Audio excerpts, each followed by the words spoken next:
If you have a 7 minute hourglass and 11 minute hourglass, how can you boil an egg in exactly 15 minutes?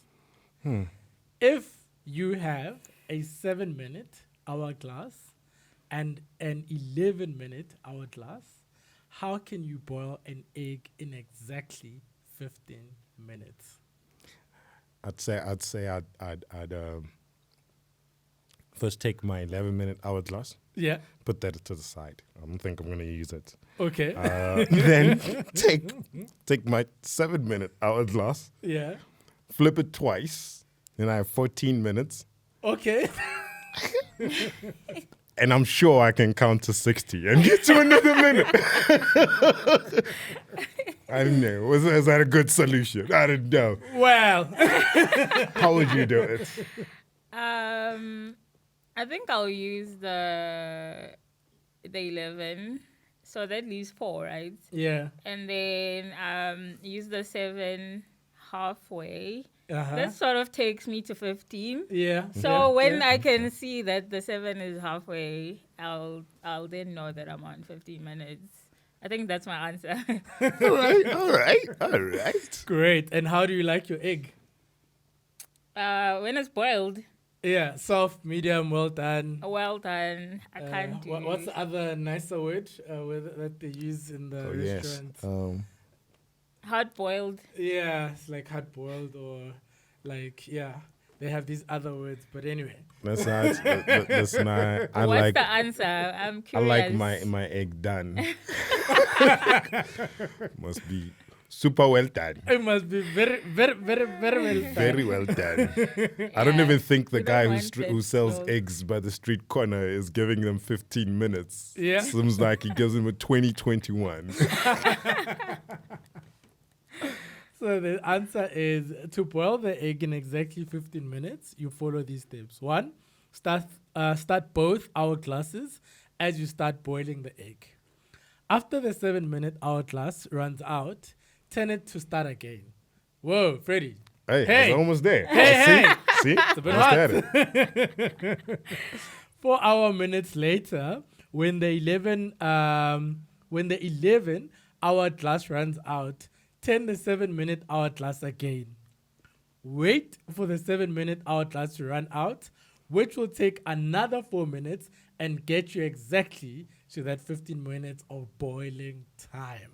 So I shouldn't have gotten rid of the 11-minute hourglass. But you're close enough.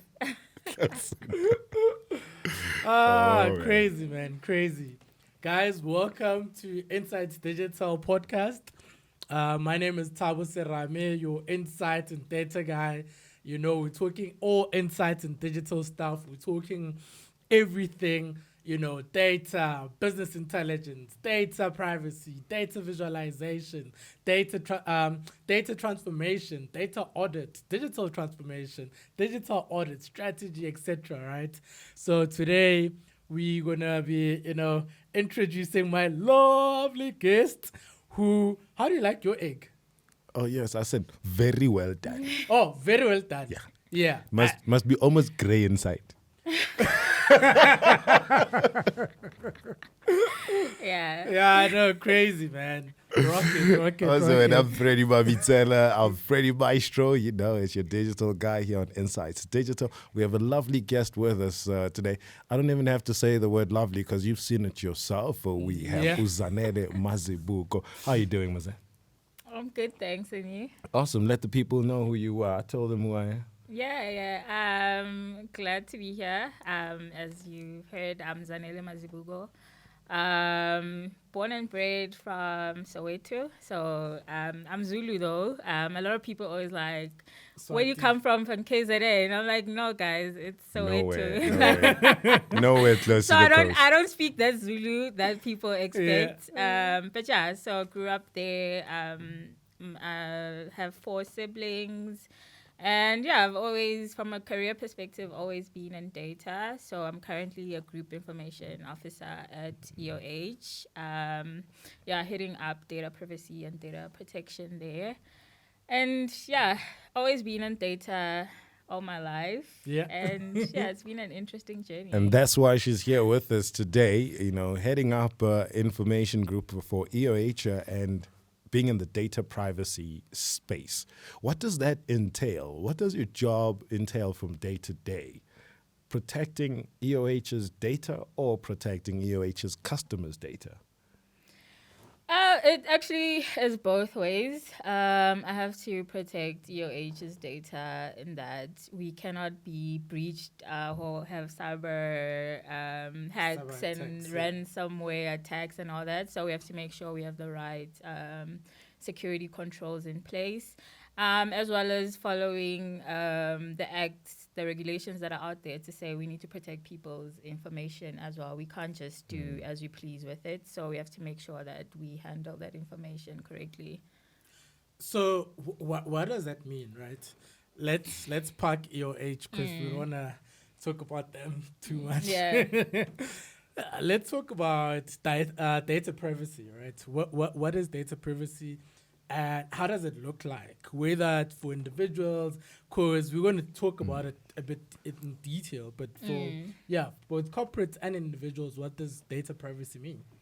Yeah, so data privacy is essentially the act of making sure that you are aware that you're collecting people's personal information Yep. and that you actually protect that information. So data privacy and data protection go hand in hand.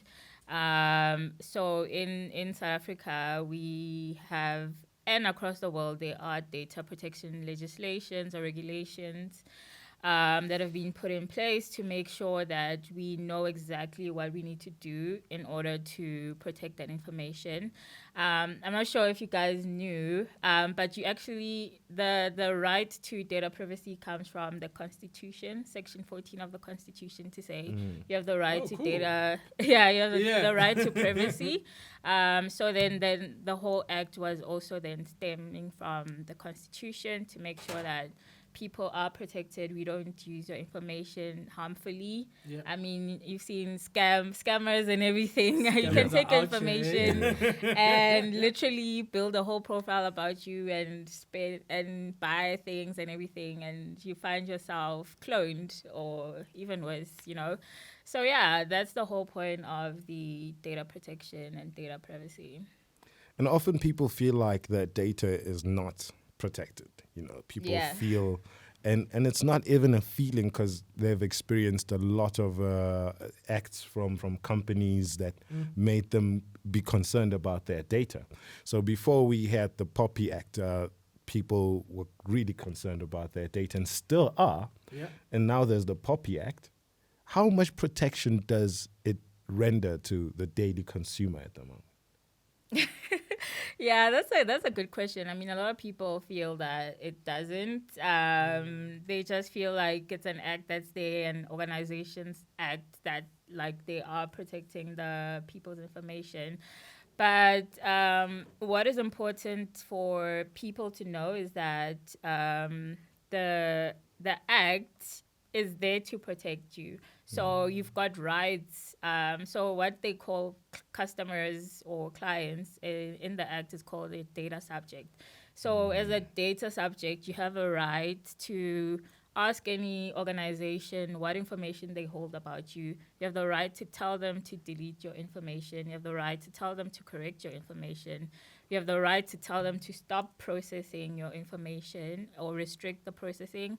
And you have the right to complain if you feel, let's say when you're taking out an insurance product, right? There's a whole actuarial algorithm that goes behind after they take all your personal information in, and they might say, oh, you're high risk because of 1 2 3. So you have the right to actually contest that and say the act says they can't determine your risk profile on just that algorithm. They actually need to have a human intervention involved to make it fair. So you have those rights as an individual. You can also actually go and complain to the regulator themselves. I'm not sure how good they are in Chasing. actioning those up, but you can go and actually go Yeah. on the regulator's website and Yeah. complain about a certain organization if you don't feel happy about it. I mean, like you're saying, it's still. I mean, we still get direct marketing calls. I remember when I was in the banking space, working in customer data. One of the things we had to include in the codes was around marketing consent to say, okay, what happens to customers that have agreed to certain products, Yeah. and now that through the implementation of Popia, now you have to change it again and say what does it mean for the organization and what does it mean for also third party data. So I'm very much interested because when I get a call, especially when I use an app that we'll talk about a bit later, I literally just reject, be like, why are you calling me? Yes. We never spoke about this. We never agreed We to this. don't have any appointment. So what does it mean? Like, what does marketing consent mean for, marketing consent versus Popia versus, client saying, hey, I'm getting calls from these organization and all of that. Yeah, yeah. Yeah, I mean, so what people need to realize is that the act itself is not trying to limit business. We don't. Yeah. They're not trying to maybe reduce your revenue from direct marketing. They just want you to go about it in the right way, in that you actually contacting people that want to be contacted. Yeah. So what it stipulates is that before you direct market to anybody, you actually need to have them opt in, and they have to physically opt in, like click a tick box, not just you just send them a notice to say we're going to be direct marketing to you. They need to actually click at the bottom of the form, say I'm happy to get marketing information from your organization. Yeah. But what happens is, because data monetization is such a big thing. It is. There's people are actually making money off these databases and selling them to companies, and what companies need to do is check that those third parties that are actually collecting these databases actually verified and checked with those people to say, can we market to you? But I doubt it. I was about to say. Yeah. Because I don't think they call us. No. They don't. Before they actually call us. This is my issue. You get the call and you're like, but you and I have But never I never. interacted. Yeah. And they normally say you ticked off some box somewhere Yeah, when you were yeah. taking a product somewhere. Credit And I card mean, or and now whatever. companies need to tell you that I got it because from this I'm company. opening a account goopy. Sorry guys. No problem. Because you're opening an account, it means that you're gonna send off your information to all these other third parties. Yeah. They're not transparent in that way. And the one thing about Puppy is that you need to be very transparent with your people.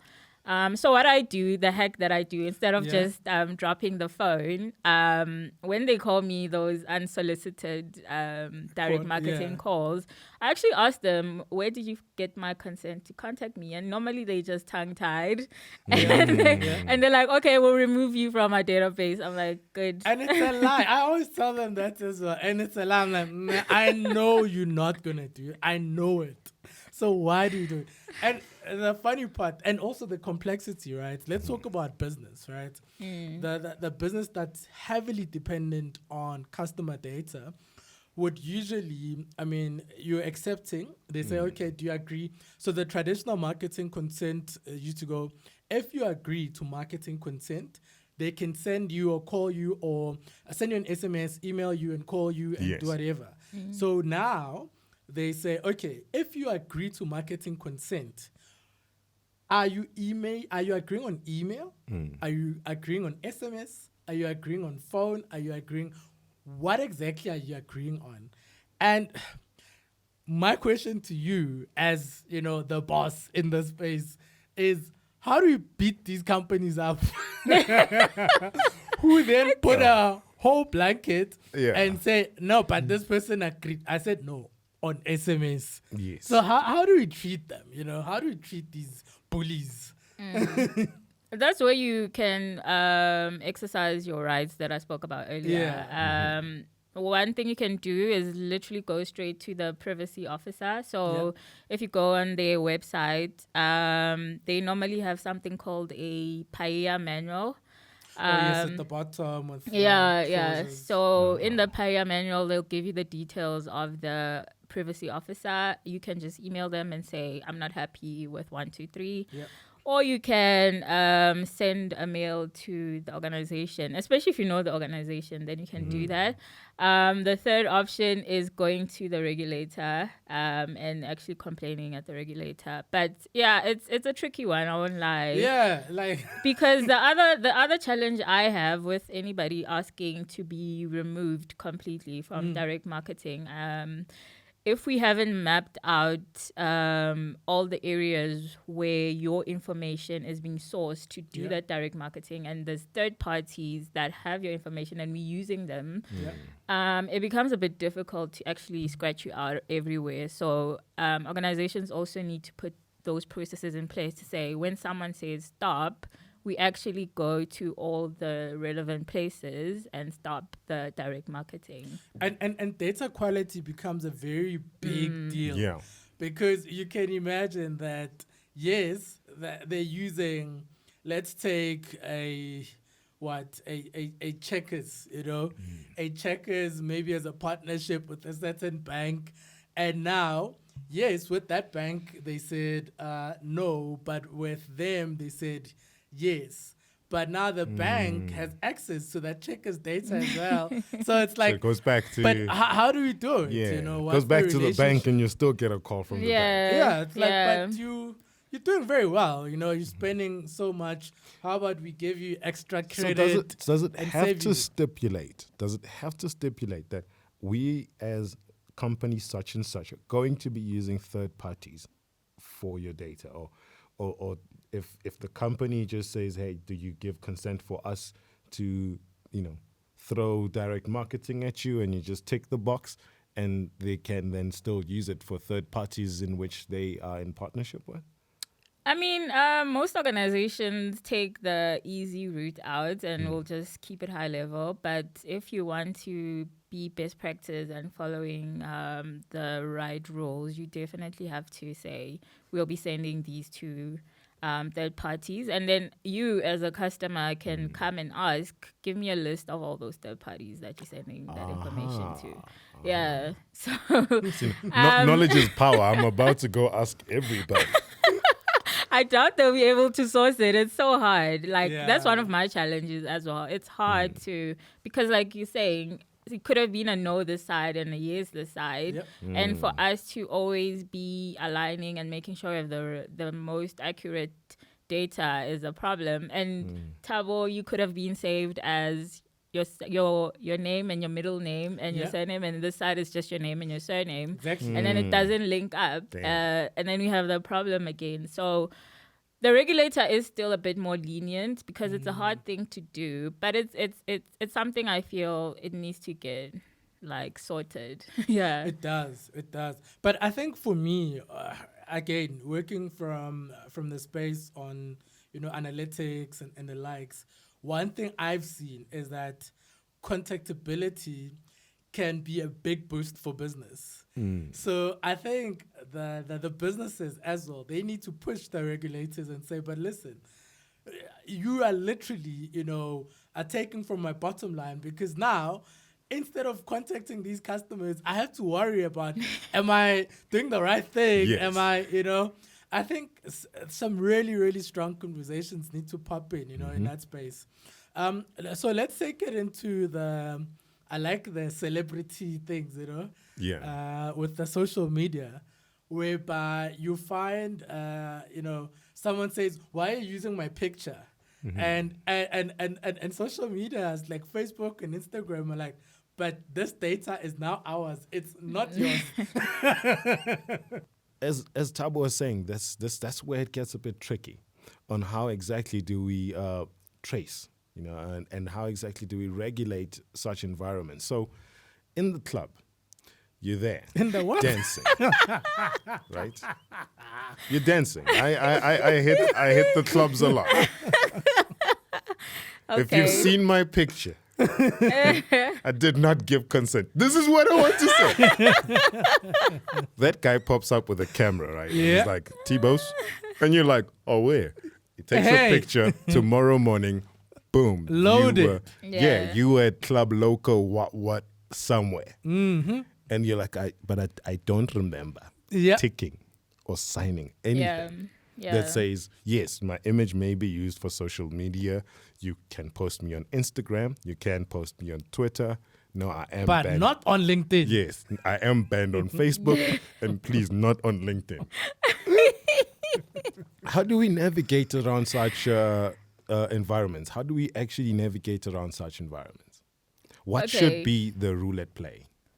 Okay, so I'm gonna break it down in 3 different sections. So the first Yeah. I just want to clarify is the act does not apply when it comes to household matters. So anything that happens inside your house and all that stuff, as long as there's no organization involved, it doesn't apply. So if someone decides to post you and you don't like it, you have to sort it out in a legal matter some other way. You cannot say fall on puppy.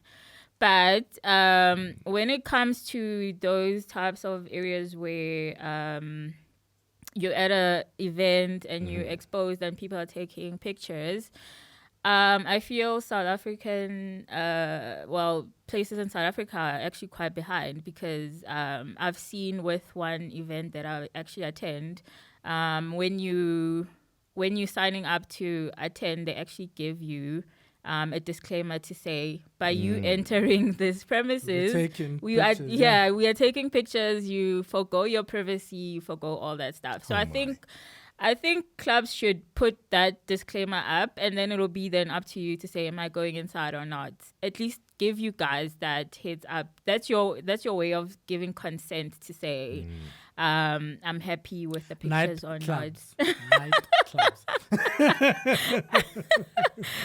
Look, I also don't want to be taking shots of at the hockey club too. Yeah, and then when it comes to people uploading your images on social media, so the act, again, it only protects you up till a certain point. So once information is made public, the act never doesn't apply anymore because it's out there, it's public, it's Yeah. no longer So your if own. you share it, Yeah. then someone else uses that picture and they share it, it's It's gone. out there. It's in the Yeah. public domain.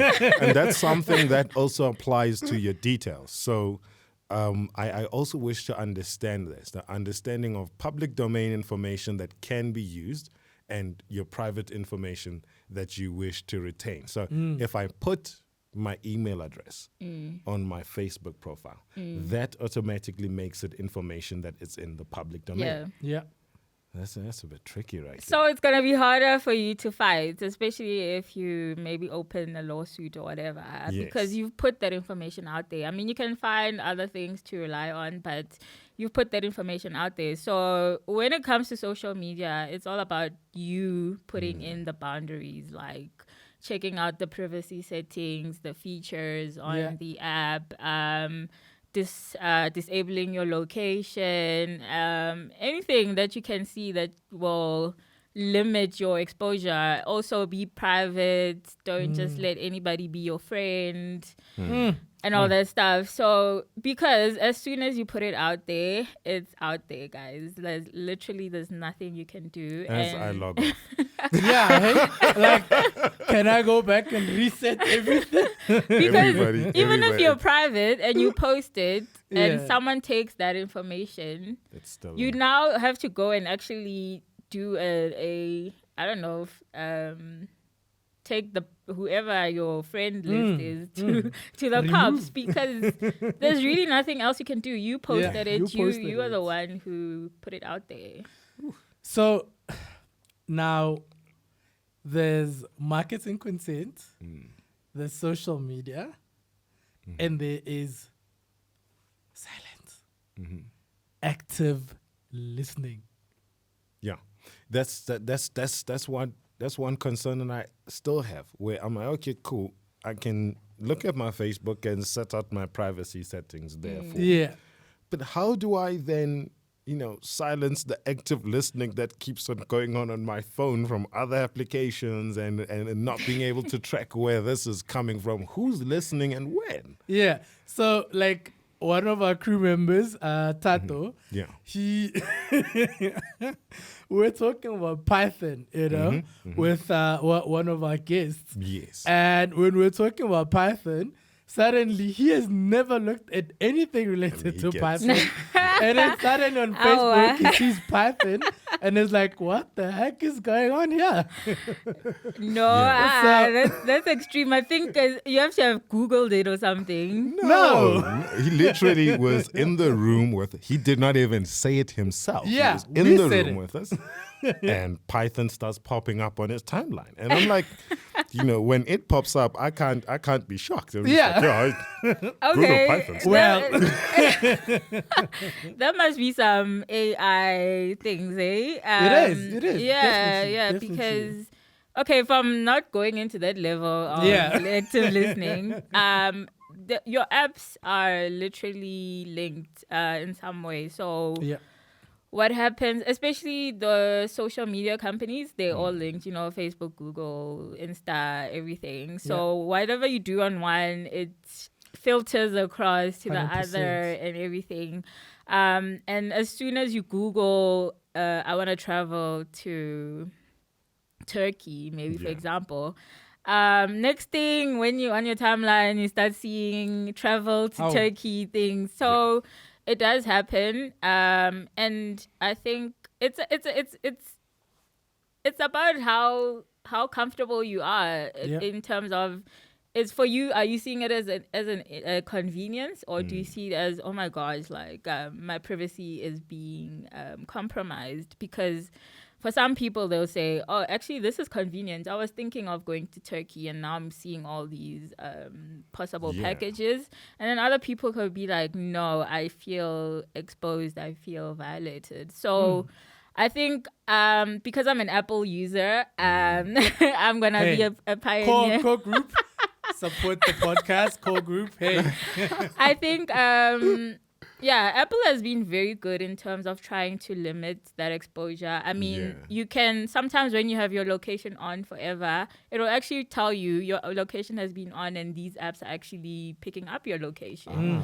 So I think your mobile devices definitely need to be better and increase this type of security, especially and enable people to limit what information is going across, because like I said, data is money, And it gets very tricky with applications because nobody reads the terms and conditions before installing. So you see all of that gibberish and then you go, Agree. and then you go, agree.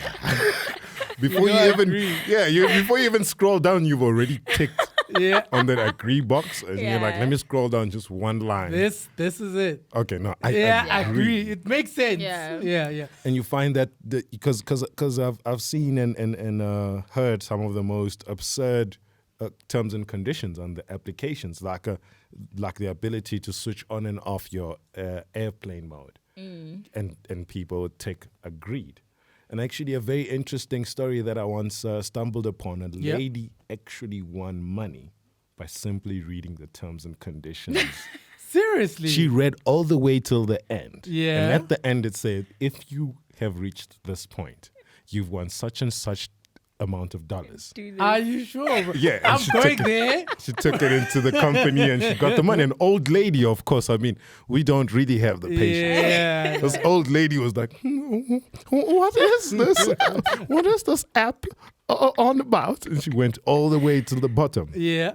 And then at the bottom it said, if you reach this point, This is it. this is it. You've won. Sure. Come collect some That's money. a good way to make people read them, but they do actually encourage that they need to be made more user-friendly, simplified, easy language. I blame all the lawyers. Yeah, it's the The lawyers. lawyers is just like the clause section A of the B. Like, no. No. What is Yeah. this? Yeah. What is the summary? What is A of the B? Yeah. So, interesting point, right? So, I've recently learned that with Apple, because South Africa has been hit a lot with regards to, crime of these courier companies slash logistics companies.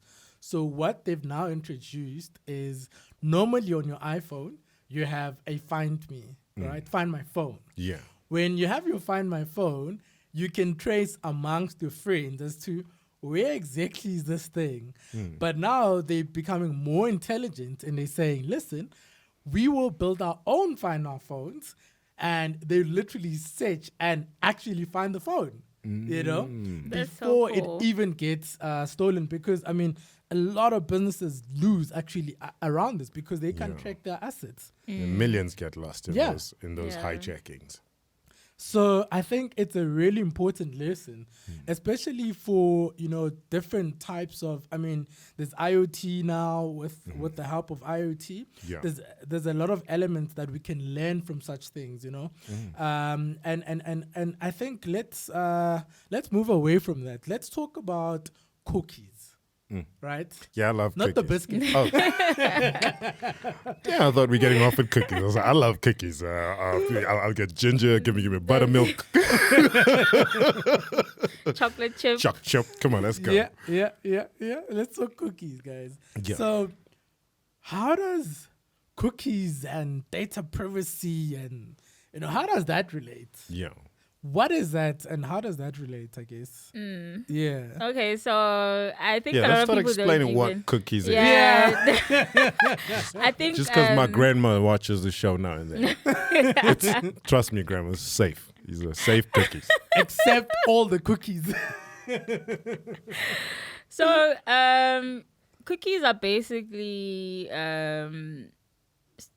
information tracking that happens in the background of websites. So it enables, most of the time, it enables the website to function, but then you can take it further and do more for it. But let me, before I go into that, let me just explain. So, when you're browsing and you're shopping and you want to buy something, the whole background of you adding things onto a cart, and maybe you leave your cart with 3 items and you go do your own thing and then you come back. That whole thing of it remembering that you actually put those 3 items in there as cookies. The remembering your logins is cookies. Remembering your password is cookies. So it does make your life easier. But then there was then the element that came in is that companies saw an opportunity to use those cookies because it can also track what you click on the website and everything, your behavior. Yeah. So they then started to use that to see what are you interested in, what are you clicking on, so that they can give you targeted ads. Marketing, yeah. Yeah, and targeted marketing.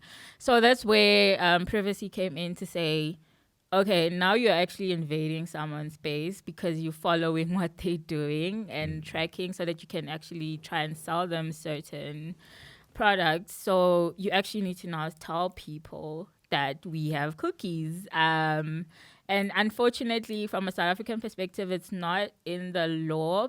But the regulator does enforce it. So you may see some websites don't have it, but some do. But I would say for best practice, you should.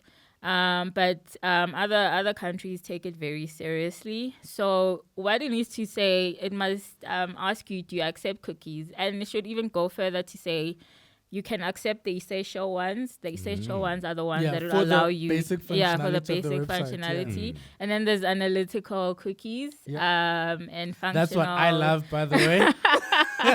Yeah. Oh, really? Stuff. I thought you like cream. I You can use it with, drink some tea and some analytics. Analytics and tea. And Dash of then, yeah, analytics. so it should allow you to click which ones you would actually rather have activated. Yeah. The essential ones they always stay on. I'm sure you've seen that there's always that one that you can't disable. But the rest you should be able to disable, and that then brings it to consent, is that you consent that they actually can do that with how you are moving about the websites and everything. Because it also introduces that element around remarketing and being able to see you're like, okay, let's give a shout out to a South African company, Take a Lot. I'm on Take a Lot and I'm trying to buy something. That item that you clicked on Take a Lot is then appearing on your Facebook. Yeah. And you're like, but no, I left it on Take a Lot. Why is it here? Yes. You know? Yes. Or you're Reminds you reading again. a News 24 whatever publication and then it appears again. I'll tell you one point where I don't appreciate remarketing. After I've clicked on a female's profile. Okay. No, out of suspicion. You know, you get people you may know. Yeah. Yeah. And you know, you have those people who put profile pictures like half of their face. So, Yeah. I thought, no, that looks like Zanele. And then I clicked. Yeah. And then I'm like, no, not Zanele. not Zanele. And next week it still pops up as someone I may know and that's pops up suggestive. even more because now I've clicked on You've it. clicked on it. It's like, no, you Yeah. are interested in this person. Do you want to know We what they're know doing this time you around? know them. They've just changed their profile. Do you want to see the other side of their face? And it's so hard to disable those and manage those because you don't know where you clicked firstly that enabled that thing. So it does become a bit tricky. And that means you must just be careful where you click, which So- I think is hard for people to manage. So I'll also just take it back as a recap of what we've discussed about privacy. You know, you do have rules and regulations that protect you. Yeah. You know, there are procedures that you can follow if an infringement has been done upon your privacy, if you Correct. feel infringed in any way or form. But also one thing that you mentioned that's very important is for us to do a privacy audit. So I'd like us to maybe go down through the steps of how one would go through a privacy audit by themselves to say, okay, well, how can I check? One, I'm going to go check my social media. That's definitely a first point. Go there and then start checking, you know, what boxes have I ticked? What have I allowed my social media to share about me? Because they also do sell your data. 100%. And then secondly, it will be then to go through anyone else that I have, a contract with? Would that be a safe second start point, if I may say so? Yeah, it's a big task to do, I won't lie, Yeah. because you've interacted with a lot of areas and a lot of companies. Yeah, definitely, everywhere. So you can start off with social media and look at those privacy settings and functionalities. And look at your own phone as well, the apps that you have. Read the privacy statements, because some of them do say we will share your information right out there, and they're not even giving you the option to Toggle in or out. Yeah. So you can then look at that. You have to also look at where you've been going, because you know, like when you enter a building, they will be asking for your driver's license. Yeah. And they scan it, and you don't know what happens to that information. You're I bringing once another asked point. someone- I was like, I'm like, but why? Why Where are is you this scanning going? my ID? Where is this thing What are going? you using it for? Like, you know? Yeah. So I mean, businesses can say it's for security purposes, but Yeah. they should only keep it maybe for a week. Make sure they delete it off Max. of their databases. So you're gonna have to go and actually go to those areas you've been to and say, are you guys still keeping my information? Did you delete it? If not, delete it. Like, I don't want you guys having my information. Okay, so Johnny, I'm coming to your house. No, Took my information. data is gold, eh? True. It is. I mean, like the different data sources that or data points, you know, that comes across, like literally a basic thing, like entering a building, you know, flying in the air and cookies and, you know, and the game changer that's happening now, which is going to be a worry, you know, for the marketers. I'm sorry, my marketing friends, you know, things are changing. They call it the cookieless future, the cookieless society. Oh no, I just got sad a bit. the cookieless society. I just got a little sad. As some of you are learning about using cookies, Yeah. cookies are going away. So, what are you going to do? As you know, what's your advice actually in that space to say, now companies are moving into a cookieless future. This analytics that we thought we had is shaping up. What are the implications? You know, how do we work around that? Okay, so it is a hard one to give recommendations around because I mean a lot of companies actually rely on marketing and direct marketing to make money. They rely on collecting people's data. They rely on doing analytics to upsell, cross sell, and all that stuff.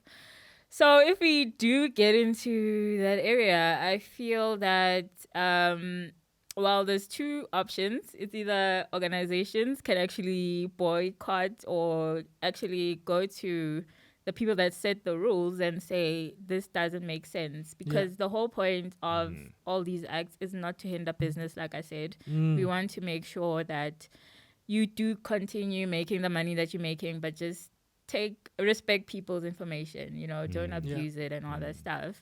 So they can actually go and when an act comes out or an amendment or anything, they send it out for comments first. So you do have the chance to have to comment and say, but this doesn't make sense and all that, and try and get it tweaked a bit to at least still allow some flexibility. Yeah.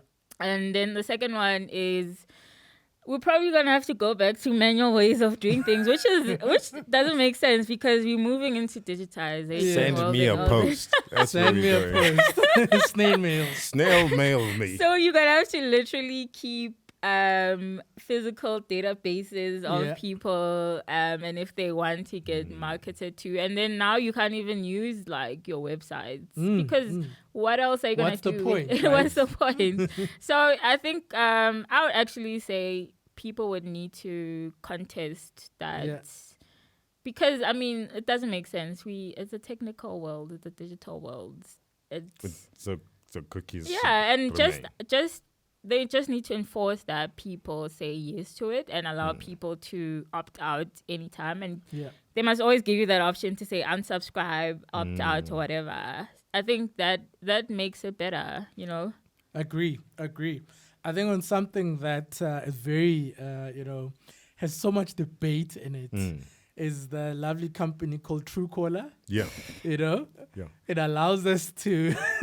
I truly have a problem with that algorithm. I look at it and I say, Really? okay, cool, Truecaller. Yeah. I really love you. You are a very good product. Nah. Perfect. You have saved me from a lot of calls I do not want. Yeah. But when someone else said, hey, man, yeah, Freddie, yeah. And I'm like, man, I'm calling this guy for the first time, man. How do they know? How did he get my name? How did he get my name? You know, I've even lost the privilege of introduction now. And it's just like, hey, Freddie Maestro, brother, how are you doing? And I started to wonder, how do they get that information sent to that person? As much as I didn't ask myself this question when all those people were accepted. calling me. But then how does one really protect themselves from these caller identification applications like Truecaller? Okay, so I'm actually gonna expose you guys. And Okay. say you did not read the T's and C's. Yeah. Because Truecaller works in a way that if you have it and I have it, then you'll get the information. But if you have it and I don't have it, it can't pick up my contact list. So I think one of the T's and C's is that it'll go into your contact list as soon as you download it. Yeah. And then as soon as it picks up that you're contacting someone else that has Truecaller, that's how it extends its database, I think. So then they can identify that. And they also allow you to label spam calls. As you can see, like some of those names, like you can see someone just wrote whatever they felt like writing, but you can see it's a spam call. So that is the first thing. And then the second is which I'm not sure how they protecting themselves against this, but Yeah. the fact that when I download the app, it's just gonna now take all my Your contact list, contacts, and Yeah. you don't even know if those contacts actually want to be uploaded On the onto database, yeah. the database. Truly, So that's a possible infringement The that, ethics, that I right? spot. Yeah. Where I'm Yeah. like, so as we go on with making people's lives simpler, you know, we also have to be careful of these infringements and to say, you know, but where do we draw the line? Where do you draw the line? yeah, Where do we draw the line? it's a tricky one. I mean, like I said, it's you have to take a balance between convenience and living in a black hole off the Yeah. grid. You know those off the grid people. They're like, Yeah. I don't want anything. But like, Anything. how are you gonna live life? Yeah, yeah. Because everything is so interconnected. So it is a tricky one. But I do feel Truecaller can do better, especially when it comes to uploading people's information. I think maybe in some type of way inform them that. Now we have you on a database. I don't know. My worry is now, do I have to go inform the people in my phone book? Like, hi guys, you guys have You've been now uploaded been on edited. Truecaller. I hope you know it now. now Don't been- take me to the control. You know, my interesting observation on the platform is that it also allows you to identify the location. What? Hectic. So when yeah. there's some people, because as you fill in, like, okay, you're accepting blah, blah, blah, then you see the information there, you see the, what do you call this thing? You see it says company name, where you're from, and then I'm sure that people that are gullible enough to write that stuff. And so when someone calls you, you're not just seeing the company, but you're also seeing where they stay. Yeah, that is very risky. So, And so I'm interested. How does that look like? You know, like what's your take on the privacy issues, because they shared it? yeah, True. Truecaller They put it out owns there. it. Now it's in public domain. You Now can't complain it's a much public about domain. it. that's the thing. Like, I just feel that is very risky, and that's why I think you should actually know where you're actually activating your location, and that's where it comes back to you as a person auditing or managing your privacy settings, because the information is out there. You put it out there. You really have nothing else to fall back on if you find a criminal at your doorstep, because you put it out there. So people need to. You can't just be blaming the organizations. No. It also comes down to you as a person to say, I need to do my part as well. Oh man, this is what she said is why it's important to have such a show. This is Insights, why this is why we have Insights Digital to Insights. teach you how to treat other kids out there when it comes to that data. Yeah.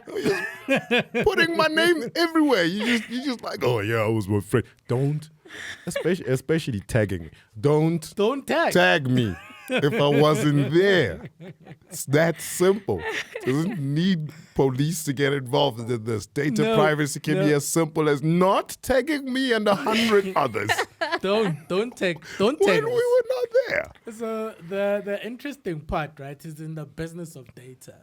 So do you think that Truecaller mines its data and sells it to companies? Yeah, I have that's my an suspicion interesting too. one, but like it's a multi-million. I think it's $1 billion industry now. I mean, they own the data, right? Yeah, and even if they don't sell it directly, guys, there's a dark web. And Yeah. on the dark web, there's a whole lot of information Yep. there. You can even go check. I think the TransUnion data breach and the Experian one, Yeah, some of the Experian, yeah. information ended up on the dark web. So, and everybody gets credit checked. So Yeah. basically, our information is out there. So yeah, I mean, if they're selling it, it could be directly, it could be indirectly. But one thing they should do is in those T's and C's tell you that we will be selling your information. And if they're not doing that, then that's wrong. So I think as a parting shot, right? How do you go incognito? Yeah, I don't think anybody can ever be incognito, but because you can even be incognito there on Google. Yeah. But at the end of the day, there's a server and a database and a cloud space somewhere that's Yeah. hosting that information. So are you really incognito? Yeah. Yeah. So I mean, if you want to go incognito, you literally have to throw away your cell phone, go stay in an island alone, and not be connected to anything. That's the only way, guys. Gee whiz. Yeah. But as soon as you have a device, there's no way Not you're even gonna. VPNs are saving us. Gee whiz. No, at the end of the day, there is someone that has that information. Even if you're using a VPN, The there VPN is has your someone- information. Yeah. No, Yeah. no. So know, you can't guys- really be incognito. Sure. Can try. Look, I think I've learned, I've drawn quite a lot of insights from this conversation. And I'd really want this, because we're going to have a cybersecurity person as well coming up soon. And I'd love us to have this conversation more, you know? Yeah. Especially you touched on the TransUnion portion, you've touched on, Dark web. you know, the dark web. And at some point I considered being incognito and just like refresh, delete everything. But hey, it's Hey, there. It's there. It's there. It's there. I mean, even if I move to an island now and be an island boy, my data is still out there. Wait, can I just tell you something? There's the retention policies that organizations also have. Yeah. So they can Whoa. actually keep your data for longer than for 5, 10 7, years, 5, right? 10 years. Yeah. Yeah. So you can think, oh, I've deleted everything, but we have a right to Yeah. keep it. Yeah. Yeah, you opted it. So they can literally keep that information for 5 years. Yeah. There goes my dream of being an island boy. Yeah. Maybe after 10 years. After 10 years, I'm an island boy. Yeah. But for me, you know, I think part of the lesson here is also that when people think about data privacy, they think about it in a very high level thing, right? Yes. And it's like, yeah, it's for organizations, cool. But the average human being is also impacted on data privacy. And for me, it's also driving that culture and that behavior that says, how does a Tabo, how does a Freddy, how does a Zanele, you know, behave Yeah. in any environment, whether digitally or physically? Because literally, when you go to the retail shops, you go in there in the store and they're making you sign these documents and True. you ended up accepting. Yes. So literally, this is a conversation that says, whether you're doing this physically or, you know, online, data literacy culture needs to be driven, and individuals and organizations need to sort of play a shared relationship, you know, to create this awareness, because it really impacts quite a lot of people. And, you know, it can literally also, you know, impact business in a significant way and actually, you know, say your business is going under or not, Yeah. depending on what types of implementation strategies do you have, what type of capabilities do you have, What's your policies, relationship etc. with- Yeah. You know, so thank you so much, you know, for these insights, Zanele.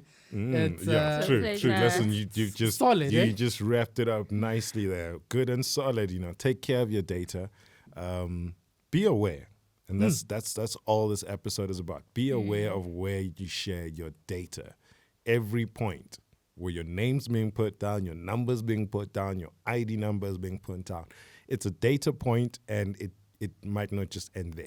It might Yeah. not just end at the gate. It might not just end on that platform. It might not just end at login phase. Zanele, thank you again for gracing us with your presence, but also for engaging with us in this dialogue and bringing us all these amazing insights. Thank you guys for having me. It's a pleasure. And yeah, I hope you guys learned a lot. Data privacy is key. Said well. Yeah, That's been thank you, Insights thank you. Digital. I'm Freddie Maestro. He's Tabo Sarama. Don't forget to like, subscribe. Yes. And Yes. yes. Subscribe. He loves that part. Subscribe there. Subscribe Yes. there. Subscribe there. Listen, follow know. Insights Digital. Love us. Do whatever you want to do with it. Our data is not that private, No, our data is not private. especially this part. support us, support us. Support Tell us. a friend. Tell a company. friend. Truecaller, we spoke That's about it. you. Techcaller, we spoke about Yeah, you. that's it. Core group, Apple, we spoke about you. Yeah, Yeah, they can support. come and respond. Yeah, even. please support Drop us. a comment on the Drop bottom. a comment and do the right thing, guys. I mean, we need you. We want to grow this community. Yeah. And the interesting part is that globally, it's not a South African thing, it's not an African thing. No. These are global conversations. So if you're a global leader out there and you say, you know what, I want to be part of these conversations, email us, podcast at insidedigital.africa. Yeah. Highlight us, talk to us. Let's make these conversations grow. Yeah. And if you're somewhat incognito, write us a letter. Yeah. We'll read it in the We'll read it. spam mail Yeah, somewhere. We'll try not tell anyone where your island is. It's a wrap, guys. It's a wrap. Cheerio. Cheers, eh? Awesome. Yes.